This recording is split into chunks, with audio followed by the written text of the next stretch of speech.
ইসলামের দৃষ্টিতে ভোট হচ্ছে চারটি বিষয়ের সমন্বয়ের নাম। চারটি জিনিসের সমন্বয় যখন ঘটবে তখন এটাকে বলা হয় ভোট। এর মধ্যে একটা হচ্ছে সাক্ষ্য প্রদান করা। আপনি যাকে ভোট দিলেন তার পক্ষে আপনি সাক্ষী দিলেন। 2 নাম্বার হচ্ছে যে আমানত, আপনি যাকে ভোট দিলেন তার উপরে আপনি আমানতের দায়ভার ন্যস্ত করলেন। আপনি যাকে ভোট দিলেন এটা সুপারিশ, রিকমেন্ডেশন, আপনি যাকে ভোট দিলেন তার পক্ষে আপনি সুপারিশ করলেন।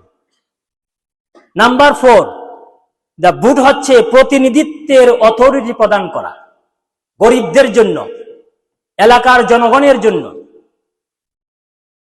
কমিউনিটি পিপলের জন্য আপনি তাকে অথরিটি দিলেন। আপনার পক্ষ থেকে একটা ভোট প্রদানের মাধ্যমে তাকে অথরিটি দিলেন, তাকে পাওয়ার দিলেন আপনার পক্ষ থেকে, যাতে জনগণের কথাগুলা সে তার সিনেটরের মধ্যে কি তুলে ধরতে পারে। এটা আপনি তাকে অনুমতি দিলেন। এই 4টি বিষয় কোরআন এবং সুন্নাহর ভিত্তিতে বলা হয়েছে। 1 নম্বর আল্লাহ সুবহানাহু ওয়া তাআলা বলছেন সূরা আন-নিসা, গো টু সূরা আন-নিসা verse number 135। Allah mentioned about your witness, about your testimony. He said, ya ayyuhalladhina amanu kunu qawwamina bil qist shuhada'a lillah.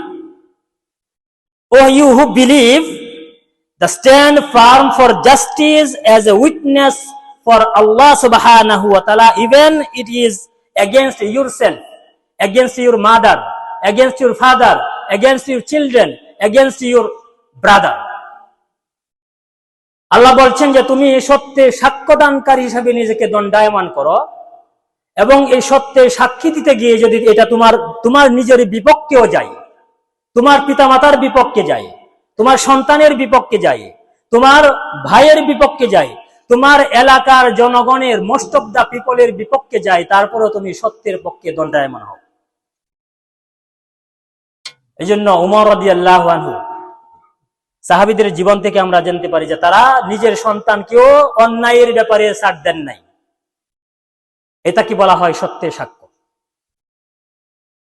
আপনি স্মরণ রাখবেন, আপনি যাকে ভোট দিলেন, যদি আপনি জেনে বুঝে, যদি ভালো করে না বুঝে, এটা একটা আপনার পক্ষ থেকে আপনি তার পক্ষে সাক্ষী দিচ্ছেন, এই সাক্ষীর জবাব কিয়ামতের মাঠে আপনাকে দিতে হবে। আপনি প্রস্তুত থাকেন আপনার এই সাক্ষীর জন্য।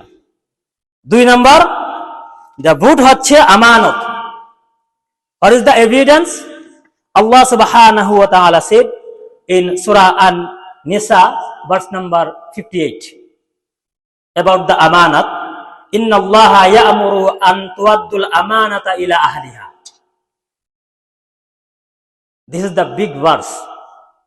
Allah subhanahu wa ta'ala mentioned that indeed,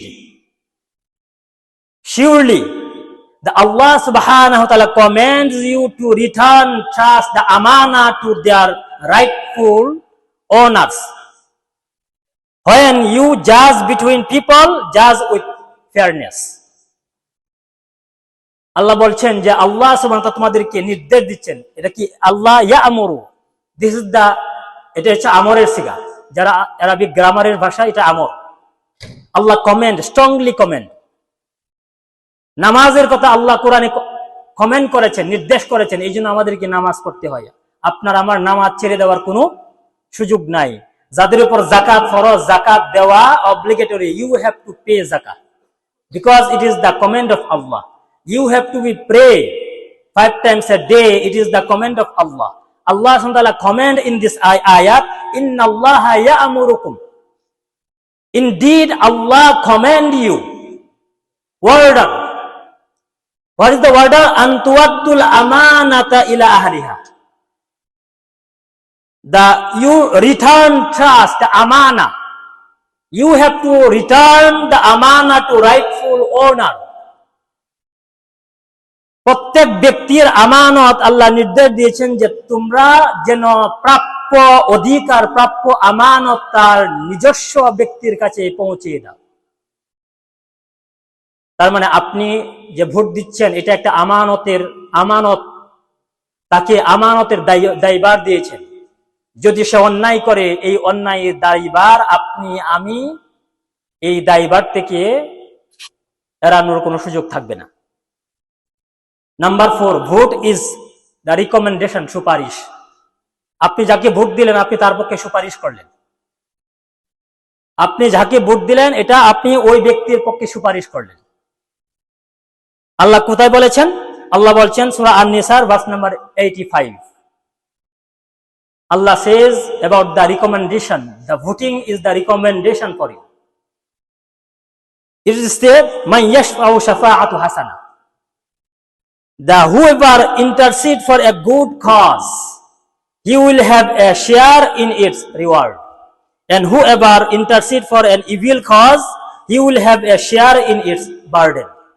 মানে আপনি যদি ভালো কাজের জন্য সুপারিশ করেন, এই ভালো কাজের ফলাফল, ভালো কাজের সওয়াব, রিওয়ার্ড যেরকম পাবেন, ঠিক তদ্রূপ যদি আপনি অন্যায় কাজের জন্য সুপারিশ করেন, এই অন্যায় কাজের যে গুনাহ হবে, পাপ হবে, এই পাপের দায়ভারও আপনাকে গ্রহণ করতে হবে। তাহলে আপনার আমার ভোটের মাধ্যমে যদি কোনো অন্যায় হয়, আমি যাকে সুপারিশ করলাম ওই ব্যক্তি যদি কোনো অন্যায় করে, ভালো কাজ করলে যেরকম এই ভালো কাজের সওয়াবটা কিয়ামত পর্যন্ত আপনার আমলনামায় জারি হতে থাকবে, ঠিক তদ্রূপ গুনাহে জারিয়াও আপনার আমলনামায় কি? Be careful. Number 4, vote is the authority, giving authority to another person on behalf of you. It also Allah mentioned in Quran Surah Al-Zilzal, فَمَنْ يَعْمَلْ مِثْقَالَ ذَرَّةٍ خَيْرًا يَرَهُ وَمَنْ يَعْمَلْ مِثْقَالَ ذَرَّةٍ شَرًّا يَرَهُ। যে আপনি যে অনুপরিমাণ ভালো কাজ করেন, এই অনুপরিমাণ ভালো কাজের ফলাফল আপনাকে দেওয়া হবে। অনুপরিমাণ বিন্দু পরিমাণ যদি আপনি খারাপ কাজ করেন, এটার ফলাফল আপনাকে দেওয়া হবে।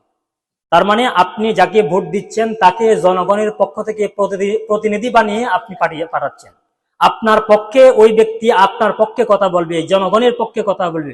সমাজের যে অপসংস্কার গুলা আছে, সমাজে যে খারাপ কাজগুলো আছে, সমাজকে যে উন্নয়ন করার জন্য যে প্রতিশ্রুতি দেওয়ার জন্য আপনি তাকে অথরিটি দিলেন আপনার পক্ষ থেকে, এই অথরিটি যদি ওই ব্যক্তি পূরণ না করে, এই বিষয় যদি পরিপূর্ণ না করে, তাহলে একদিকে সে যেরকম ক্ষতিগ্রস্ত হবে, ঠিক তদ্রূপ আপনি একজন ভোটার হিসাবে আপনি তাকে ভোট দেওয়ার কারণে তাকে নিজের পক্ষ থেকে, সমাজের পক্ষ থেকে প্রতিনিধি বানিয়ে পাঠানোর কারণে আপনিও সেই পরিমাণ অপরাধের অপরাধী হবেন।